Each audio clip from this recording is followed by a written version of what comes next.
Di sebuah kerajaan Jawa kuno, hiduplah seorang pemuda tampan dan bijaksana bernama Raden Panji Asmarabangun. Karena sebuah kutukan dan tugas spiritual, ia menyamar sebagai lelaki biasa dengan nama Ande Lumut, lalu tinggal di sebuah desa untuk menanti jodoh yang ditakdirkan untuknya seorang gadis berhati suci. Di sisi lain, hidup seorang ibu bersama 3 anak perempuan, Kleting Abang, Kleting Ijo, Kleting Biru, dan anak bungsu bernama Kleting Kuning. Ketiga kakaknya cantik, genit, dan sombong. Namun Kleting Kuning sederhana, tidak menonjol, namun berhati lembut dan jujur. Suatu hari, kabar besar pun menyebar Andi Lumut sedang mencari permaisuri. Semua gadis dipersilakan datang. 3 kakaknya segera berdandan berlebihan, menghias wajah dan pakaian. Mereka meremehkan Kleting Kuning, menganggapnya tak pantas ikut, tapi Kleting Kuning tetap pergi karena suara hatinya berkata demikian. Untuk menuju tempat Ande Lumut, para gadis harus melewati sungai besar yang dijaga makhluk gaib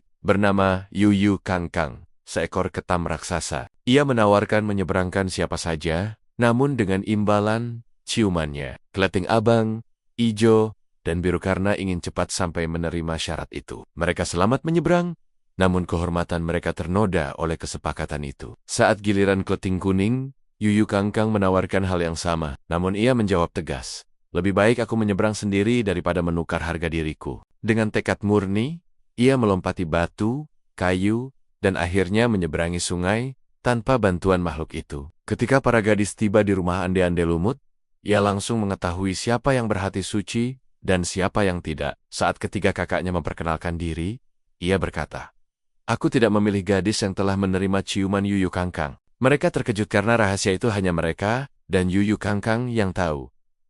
Lalu Kleting Kuning dipanggil masuk. Ande Lumut menatapnya dengan mata teduh. Lalu berkata, "Kaulah perempuan berhati suci yang selama ini kucari."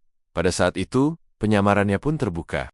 Ia kembali ke wujud aslinya sebagai Raden Panji Asmarabangun. Dan Kleting Kuning ternyata adalah kekasih masa lalunya, Kandra Kairona, yang juga terkena kutukan. Keduanya bersatu kembali, membuktikan bahwa kesetiaan dan kemurnian hati lebih indah daripada rupa dan harta.